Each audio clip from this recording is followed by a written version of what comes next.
श्रोते हो, आता आपण ऐकणार आहात बीड जिल्ह्याचं वार्तापत्र. बीड जिल्ह्यात कोरोना विषाणूचे 354 सक्रिय रुग्ण, जिल्ह्यात रब्बीच्या पिकांचं क्षेत्र समाधानकारक आणि जिल्ह्यात 378 ठिकाणी जपानी मियावाकी तंत्रानं घनवृक्ष लागवड. या आणि इतर घडामोडींविषयी ही माहिती. बीड जिल्ह्यात कोरोना विषाणू बाधित रुग्ण आढळण्याचं प्रमाण घटलं आहे. जिल्ह्यात सध्या 354 रुग्णांवर उपचार सुरू आहेत. जिल्ह्यातली एकूण कोविड बाधितांची संख्या 16,311 झाली असून त्यापैकी 15,437 रुग्ण बरे झाले आहेत. जिल्ह्यात आतापर्यंत या विषाणू संसर्गानं 520 रुग्णांचा मृत्यू झाला आहे. यंदा परतीच्या पावसानं खरीप हंगामातल्या पिकांना फटका बसला असला तरी रब्बी हंगामासाठी दिलासादायक ठरला आहे. बीड जिल्ह्यात रब्बीच्या पिकांचं क्षेत्र हे समाधानकारक वाढलं असून हरभरा पिकाचा पेरा सर्वाधिक झाला आहे. तसंच इतर पिकेही सध्या जोमात आहेत. सध्या शेतकऱ्यांची रब्बीसाठी पेरणी सुरूच असल्यानं पेरणीचा अंतिम अहवाल आला नाही. दरम्यान वातावरणात बदल होत असल्यानं सध्या ढगाळ वातावरणाचा परिणाम हरभरा पिकांवर होण्याची शक्यता आहे. त्यामुळे कृषी विभागानं घाटे अळीचा हरभरा पिकांवर प्रादुर्भाव होऊ नये म्हणून शेतकऱ्यांनी कीटकनाशकाची फवारणी करण्याचा सल्ला दिला आहे. लोकनेते गोपीनाथ मुंडे यांच्या जयंतीनिमित्त भाजपच्या राष्ट्रीय सचिव पंकजा मुंडे यांनी गोपीनाथ गडावरील शिबिरात स्वतः रक्तदान करून रक्तदान शिबिराला सुरुवात केली.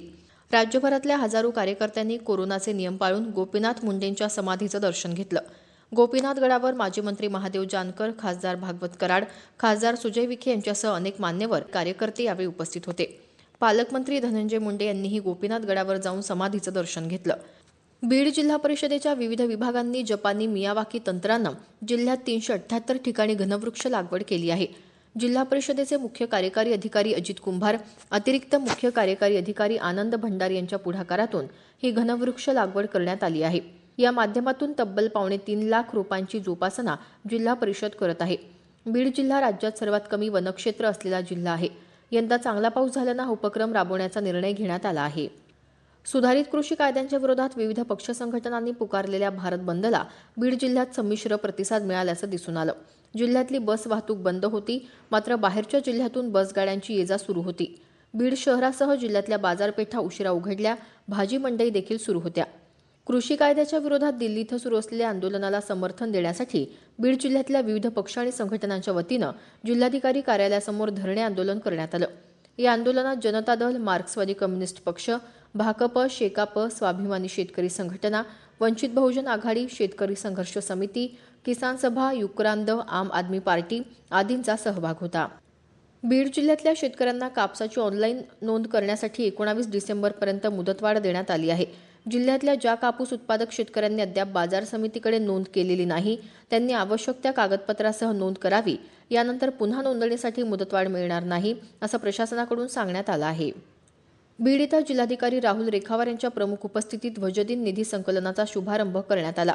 प्रकल्प संघ विभाग अधिकारी डी.जी. मुळे यांच्यासह माजी सैनिक यावेळी उपस्थित होते. राज्यातल्या आगामी ग्रामपंचायतींच्या निवडणुकीमध्ये बीड जिल्ह्यातल्या 129 ग्रामपंचायतींचा समावेश आहे. 15 जानेवारीला मतदान होणार असून 18 जानेवारीला मतमोजणी होणार आहे.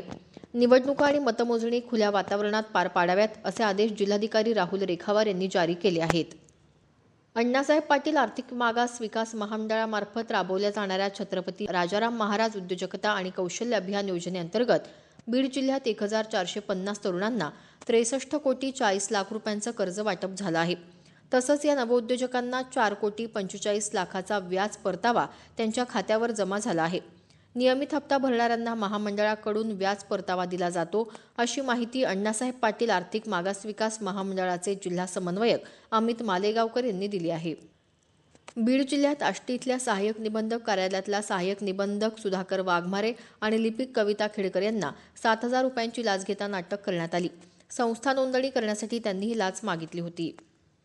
राज्यघटनेचे शिल्पकार भारतरत्न डॉ. बाबासाहेब आंबेडकर यांच्या 64व्या महापरिनिर्वाण दिनानिमित्त जिल्ह्यात सर्वत्र त्यांना अभिवादन करण्यात आलं. बीड जिल्ह्याचं वार्तापत्र आताच आपण ऐकलं.